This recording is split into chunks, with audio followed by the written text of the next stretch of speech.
জার্নিটা, সেই জার্নিটা নিয়ে আমাদের দর্শকদের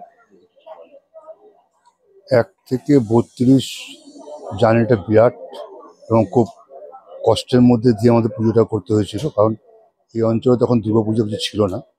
তো আমরাই শুরু করলাম এখানে একটা পুজো হোক, কারণ শারদোৎসবের জায়গাটা খুব অন্ধকার থাকতো, লোকজনের সমাগম তুমি দেখতে পেতাম না। স্বাভাবিকভাবে অঞ্চলের দাবি ছিল যেখানে একটা দুর্গাপুজো হোক। সের উপরে উৎসাহিত হয়ে আমরা জাগরণ ক্লাব দুর্গাপুজো শুরু করি।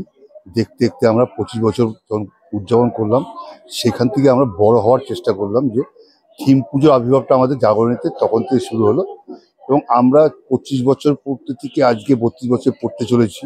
অর্থাৎ 25 আর 31-এর মধ্যে আমাদের ব্যাপক সাফল্য পেয়েছি, এবং আমাদের চেষ্টার মধ্যে দিয়ে সেটা চেষ্টা করে সেই পথে উত্তরণ করার চেষ্টা করেছি আমরা। স্বাভাবিকভাবেই অঞ্চলের চাহিদাটাও বেড়েছে, যদিও পুজোর বাজেটটা খুবই সীমিত। আমরা চেষ্টা করি বাজেটেই সব কিছু শেষ কথা বলে না, কারণ আন্তরিকতা একটা বড় কাজ করে এখানে। আমাদের এই অঞ্চলে মানুষের আন্তরিকতা এবং ভালোবাসা যে পরিমাণে আমরা পাই, সেটাই আমাদের পুঁজি, এবং সেটাকে অবলম্বন করে আমরা চেষ্টা করি একটু এগিয়ে যেতে। যার ফলস্বরূপ বিগত 24 সালে আমরা ব্যাপক সাফল্য পেয়েছি আমাদের থিমের মধ্যে দিয়ে। প্রতিটি মানুষই আমাদেরকে বলেছে সত্যি একটা প্রচারটা দারুণ হয়েছে, কারণ বাবাকে নিয়ে আমরা অন্য কেউ ভাবিনি, আমরা মাকে নিয়ে ভাবতে অভ্যস্ত। সেই ক্ষেত্রে বাবাকে নিয়ে ধরাটা ব্যতিক্রম ছিল। ঠিক এই বছর 25 সালেতে সেই ব্যাপকতাকে আরেকটু বড় আকারে করার চেষ্টা করছি, কারণ শোলা এমনই একটা বিষয় যেটা আমার সত্যি চন্দননগর বা ডাকের সাজ বলতে ওইটুকুই জানি আমি। এর উৎপত্তি কোথা থেকে জানি না, শেষটা হয়তো শুরু হয়ে গেছে। আমরা মনে করি সেই জায়গাটাকে তুলনা খুব দরকার হয়ে পড়েছে। আর শোলা যারা শিল্প তৈরি করেছে, যারা সবজি তৈরি করতেন, তাদের আজকে সংসার চালানো সত্যি খুব কষ্টদায়ক হয়ে গেছে।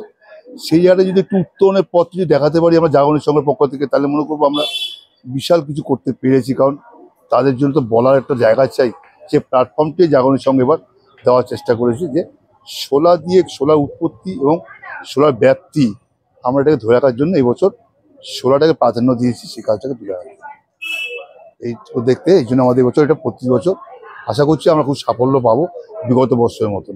আমরা দেখতে পেয়েছি 2023, 2024 এবং 2025 আপনারা প্রত্যেক বছরই একটা না একটা কিছু চমক দিতে থাকেন, সমাজের প্রতি বার্তা দিতে থাকেন। তো এবছরের বার্তাটা হচ্ছে পুরোটা ডাকের সাজ।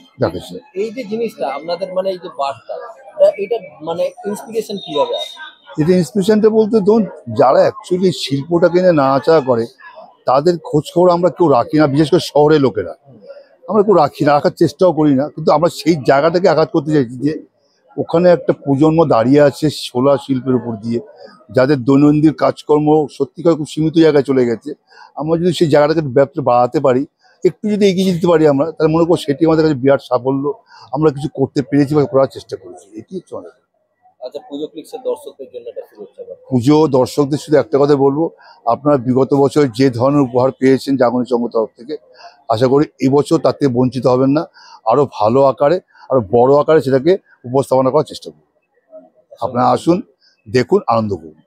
অসংখ্য ধন্যবাদ দাদা। নমস্কার।